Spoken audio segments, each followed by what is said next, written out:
Alright guys, we're back for yet another Bleach Brave Souls video, and in less than 24 hours from now, we will get the mid-month banner announced from KLab, so before then, we'll just go ahead and make our predictions and see who I think is going to be coming. These predictions can be wrong, I'm just letting you guys know right now, so we'll just have to wait and see what's going to be coming, and thankfully there haven't been any leaks to mention, so thank God for that. But now, I think we can go ahead and dive on in. But before we get to doing that, I do want to preface that next week we are going to be seeing the return of Ranged Espada Guild Quest. And there's a good chance that we might get a character that completely replaces Masaki for that Guild Quest rotation. Starting next week, which is by the time mid-month drops, we'll have Melee Captain available to us. We're not going to get any new unit for this because we already have Bankai Senjumar, which is going to be more than good enough to tackle on this guild quest, and as a NAD character, we have Toshiro, which is already a NAD booster, so I do not see a new character dropping for this GQ in particular. But here, Ranged Espada, let's be honest, Masaki is not that good. So, if there's a guild quest character that we can expect to get out of, it's definitely going to be a Ranged Espada killer. And the crazy thing is that, odds are looking like it'll be power again. Crazy to think.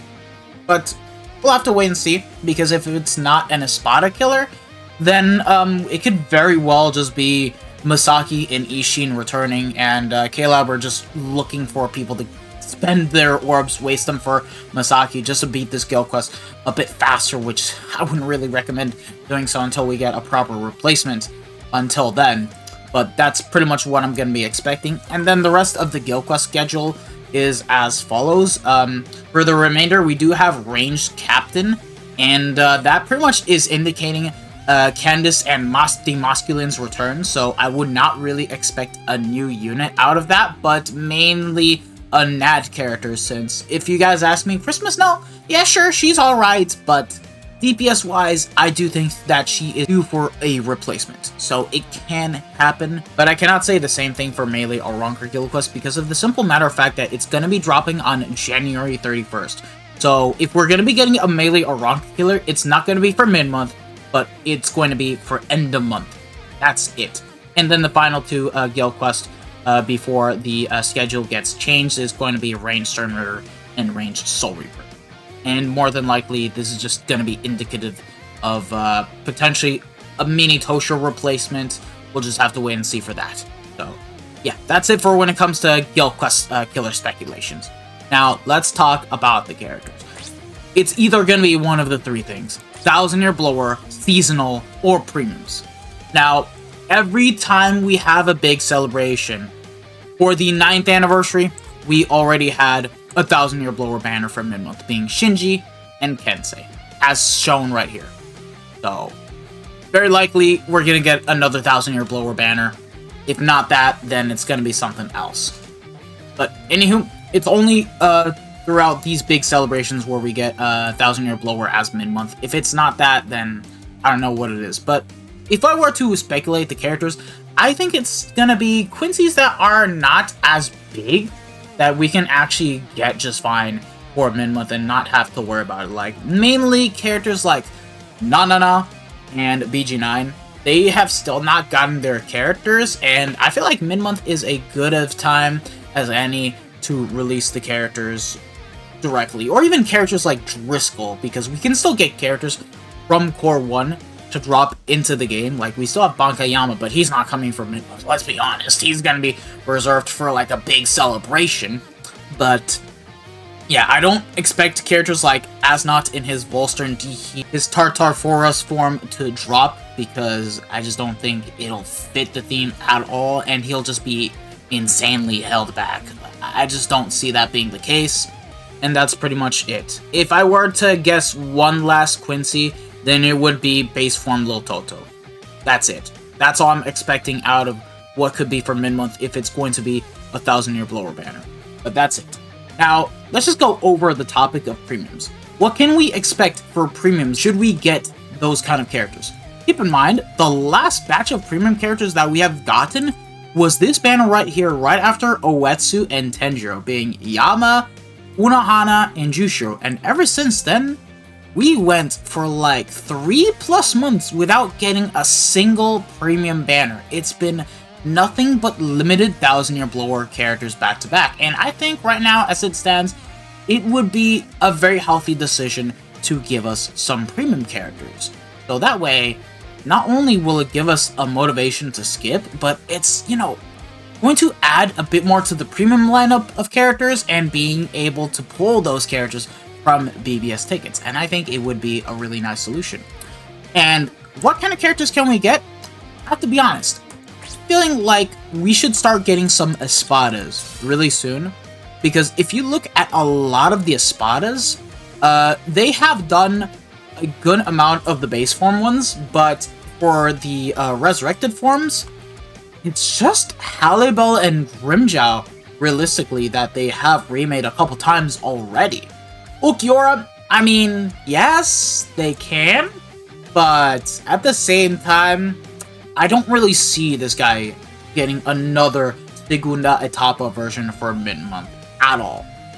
If anything, maybe once they remake Vassalorde Ichigo, the 4th anniversary version, maybe by then we'll get another Segunda Etapa Ulquiorra just to coincide well with the banner, but I could be very wrong at that. But if we scroll down, there are some espadas that don't even get remakes, and I'm talking about their resurrected form, like Zalaparo. He has not gotten his remake at all whatsoever, and I think it's time that he gets it, and for mid-month standards, I think it would fit pretty damn well. Stark already got it, but it's not a bad idea to get another one, to be honest, because Stark gets little representation into the game, and if he ends up being a power farmer, I'll be more than happy just to even get that kind of character overall, and just make him really fun, realistically speaking. Yeah, Zomari, yeah, he's definitely up for a remake still, because this is the only version of him that we have in the game, and we do have base form of him available, which was the one that dropped alongside this, hold on, not this type one, this Heart Ulquiorra with Yami. And going back down to the list of 2017 characters, there's also characters like this Noitora right here, who has not gotten a remake of his resurrected 6 Arms form. So, yeah, there's a good amount of espadas that could use a lot of remakes. I don't think Halibel's getting another one. If we were to get a Halibel, I think it's time that we get her base form, because it's just her base form that isn't out as a 6-star version yet, but has been out ever since as a 4-star character, which is kind of ridiculous to even think about. So, yeah. Badagon, I mean, another remake of him would actually be pretty nice, to be honest. Like, this guy barely gets any representation into the game, so yeah. I'm mainly anticipating espadas, but again, I could be pretty wrong with my prediction in terms of what we can guess. And that's it for the premium side of things. Now, if we were to get a seasonal banner, I do not expect 1000-year blower characters as seasonals. I'm expecting classic Soul Reapers this time around, and just get added to the general seasonal pool of characters this time around. And that being said, I think it was a couple years ago, we did get remakes of New Year's Ichigo, Rukia, and Renji, which, funny enough, these characters were never as 6-star characters, but were as 4-star characters, so they were basically unplayable, which is crazy to think. So, who's to say that we will not get remakes of older New Year's characters, because we do have some characters that could actually get remade. We're going down, on, right around here. Oh, look at what we have here. We have a New Year's Byakuya, Kaien, and Orihime.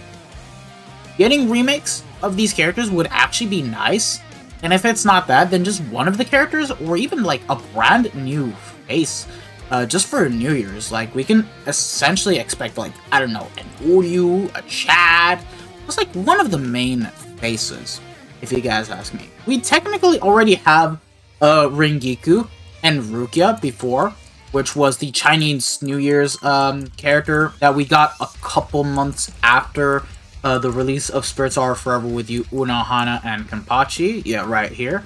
But still, a New Year's version of Rengiku would actually be pretty nice to see as well.